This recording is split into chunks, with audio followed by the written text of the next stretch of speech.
Hello there, everyone. I'm your host, Justin Paulson, one of the 6 founding fathers here at NLBA, and welcome to my very first edition of Pistols Podcast. This is the first one. You gotta get it out of the way, and I'm gonna start by saying some of the things we intend from this podcast. Let's just start out by saying this is kind of a rough blueprint. I've just been talking with the guys about it, and I just wanted kind of like a rough draft out there to, tweak and learn from. So obviously give me suggestions and help me to make this podcast better and make changes. And so today, the 3 main things we're going to talk about are hot NLBA news and posts this week on the website, which it will most of the time always be featured. And then the other 2 things are just they'll vary from time to time, but the 2 this week are NBA Finals preview with George Nusbaum and then new summer music with Kough. I know most of the members on the site just do articles and write articles, post in the forum, do some videos. And my grammar's pretty terrible. I think most of the guys can attest to that. So I just kind of thought, maybe I can just throw my ideas out and just talk about them. The farther along we become with this site and more members create more content, like the more posts we'll see, you'll see a little redundancy. Like there's only 6 members right now that actively post. But I intend to feature most of the time an article of the week, hot forum post of the week, team trade item of the week, kind of like a new member of the week just to get people going. This podcast will also be like a driving force for people to connect and meet one another. Just if I posted and said hey, this new Alpha Elite member of the week, he's doing a great job. You can talk to him. He can make some suggestions and help you out. And then remember, we're trying to create a team atmosphere here. And the more members we get connecting, the stronger the team builds. I know we say it all the time, we'd rather have 50 people who actively post great content on the site than 500 people who don't do anything or just bad grammar, not that interesting posts. We don't want that. And so this podcast will also be updated with new features on the site as we, progress along more and more with more members and make more changes based on just the beta phase. And we'll be putting new things up on this podcast too. So this is just a rough draft, like I said earlier. And the formula is kind of, most of the stuff I like to talk about and ramble about. But and if you want to talk to me and get in contact with me, I would feel free to talk about anything. There's no set thing yet on this podcast, but today we'll just start off with right away. Article of the week from Nick Rooney. I chose Rooney on this one because I didn't want to give Johnny everyone, but phone apps to improve your life. I thought it was a great article by Nick. He said he downloads almost 200 apps a week or something, or he has 1,000 apps downloaded. Crazy. I don't know how that gigabyte works on your phone, but basically the article goes about some non-mind-numbing apps. I know Nick talks about it all the time. Apps from productivity, fitness, and even language learning. And so instead of playing Angry Birds, you could probably learn some Spanish or something.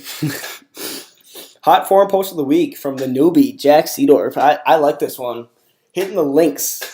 He talks about, golfing's kind of a good thing to have in business, and he found an article and he kind of just posted in the forum and just said, impress your boss in the future by improving your golf game now. Never a bad time to start early. I like that from Jack. Video of the week, Johnny's one of the only people that's post videos, but like I said, there'll be more videos. There'll be a bigger field to judge by, but I really like John's Killer Instinct video. He talks about how to go to school for something you're passionate about. Don't work in a field where you don't love what to do. He talks about his uncle or family member that's in a higher up firm and just hates his job even though he gets a big fat paycheck every week. John just talks about you gotta work with your passions, and I could attest to that. And he talks about public service and self-service and killer instincts in your career. It's a great video. I thought it was one of the better ones Johnny's put out. And the 2 Alpha Elite members of the week, it's usually one, but I like these 2, Jack Seedorf and John Fitterer. It's really nice to have people outside the big, just the Founding Father 6 posting on the website and really buying in and making some splashes. I love that from them. And the more people we get from outside buying in the movement and, just being leaders, it's great. It's great to have that Great job, boys. And then I'm really excited about Team Trade. I don't know about you guys, but I think Team Trade could be big. Rooney puts up the PS4. I know he put out some other stuff on the side. I think I saw a car and some suits on there. I don't know what that's all about, but I really thought the PS4 was a good idea because you go on eBay, they're $100, $40 to watch Netflix and maybe play some MW2 and NCAA football, some outdated games. Not a bad idea from Rooney. I mean, I'd rather take that over the car, but it kind of goes to show that we can put stuff on the Team Trade and we could really sell to our team while still benefiting by just selling our shit that we don't use. And so that is it with the NLBA items of the week. Obviously, these are going to be able to change from time to time. Hopefully, more content comes out, more people join the site, produce better articles, videos to go off of. But I just wanted, like I said, I'm going to be saying this a lot. This is just a rough blueprint. And I just wanted to give you guys kind of something what it would be like. All right, we have our NLBA sports guy here on the line, Nusbaum, George Nusbaum. He's posted a few articles about Stephen Curry MVP race. I like that one. He said a Final Four one, NBA salary cap. He's a really big NLBA NBA guy. No, it's kind of a connotation right there, but we have him on the line. George, how we doing? Doing great. Long day at work. I'm at home. The Johns? Right for NLBA. How's the Johns today? Jimmy John's, the housewives weren't very easy on the tips today, so it was all right. All right. Finals on Thursday. How you feeling? You pumped? I'm very pumped. I'm actually looking up some stuff right now, writing a little article about it. Article coming up this week? NBA face-off. You got an article coming up this week? Yep, it's coming soon, actually. Keep an eye out for it. I like that from you. Let's just get right into it. Cavaliers versus Warriors. I mean, kind of a dream finals. Don't you feel like it? I kind of feel like it's kind of a dream finals, you know? Oh, without a doubt.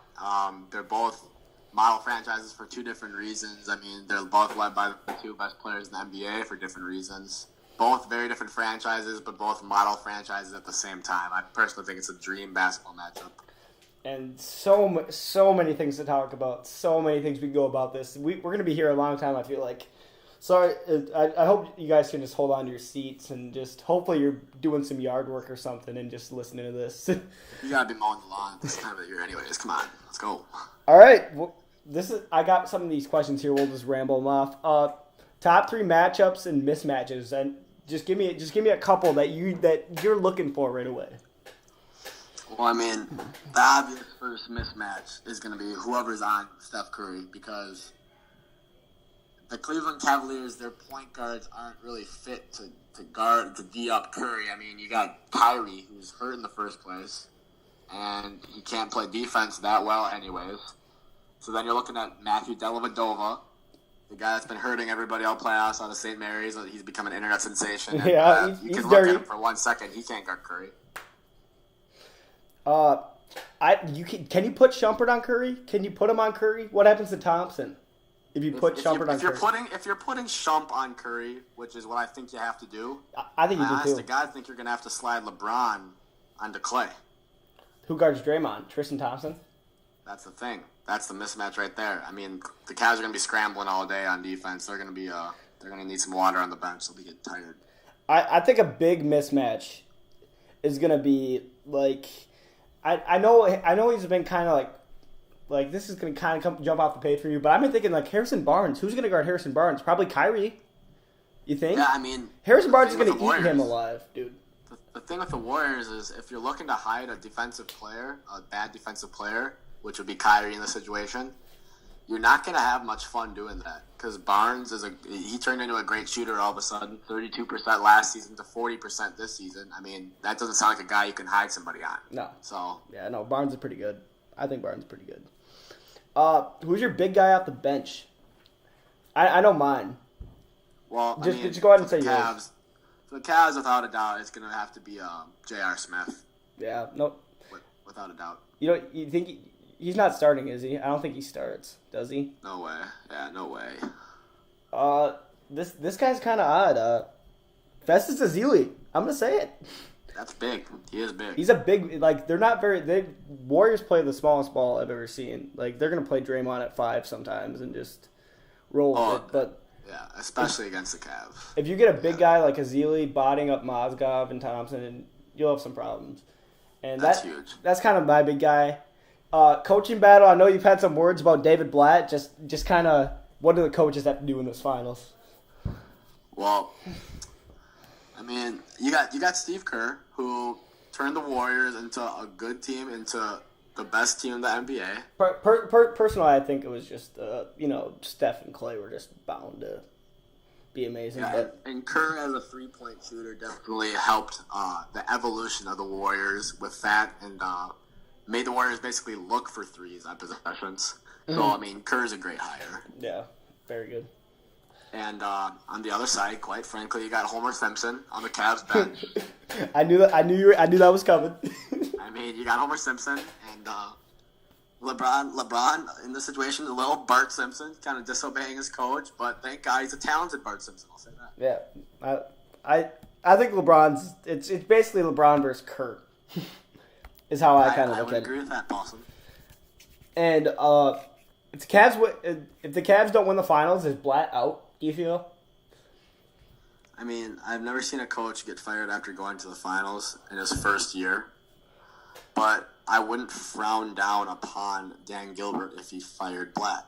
Well, it wouldn't be Dan Gilbert who fires him. It's LeBron that goes up there and is like, this guy is, That's the sad truth, Paulson. All right. I know these two are huge. Like, injuries, I've never seen injuries affect the second best players on each team. This is kind of odd. I've never seen that. I read something online that Klay Thompson on the way home, his dad had to pull over, and Klay was puking on the way home, and he when he got kneed, and that's not very good. When you get kneed and your ear starts bleeding, you get that that's not good. That's a concussion. That's not good at all, and I mean obviously that's not good in the first place because he's the second best player on the team. Yeah. Secondly, if I'm Klay, I'm wearing a helmet if Dellavedova is guarding. I'm wearing a bike helmet. Yeah, he's a problem. Scumbag. And then Kyrie, he's got that knee. Knee tendonitis is not something that you take a couple days off and you feel better. From what? I mean, I really think Kyrie's in a worse situation than we all think. He's about to play the quickest guards in the NBA, the quickest team in the NBA, and you need your knees. You cannot be Uncle Drew out there. He's got to have his knees. Yeah, he'll be huge too. He's huge. You need somebody to score on LeBron. LeBron cannot it. We'll get to LeBron next, but who's your key guy? I know we had the big guy off the bench, but who's your key guy for each team?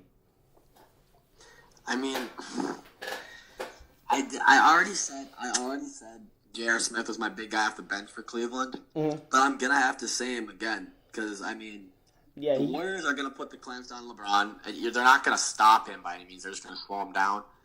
But when LeBron comes out of the game, you need a guy that you can look for one-on-one scoring because the Warriors are great at getting the shot clock down to a couple of ticks left, and from that point on, you need one-on-one guys, and J.R. Smith's that guy, and he needs to show up. Yep. Who do you got for Golden State? I think Draymond. Yeah, I was gonna say Curry, but Draymond's been their guy the whole year. He's one of the most important players in their team. He's gonna be guarding LeBron. I know Curry's the MVP of the whole league, but Draymond is the heart of that team, and he needs to show up. I think he will. I think he'll play. I think that Curry Green pick and roll is a lot to deal with. Oh yeah, that's a lot to deal with. Who do you got? Let me ask you a question, quick, Paulson. Yeah. If you don't mind. Yeah. Shoot. Who do you think Blatt, aka Simpson, is gonna put on Draymond Green? Honestly, I think Tristan Thompson, because you can't, because if you put if Klay Thompson heats up, LeBron's gonna be like, fuck this, I'm gonna be guarding Klay. LeBron's gonna be guarding who's ever hot, and you have to put Thompson on him.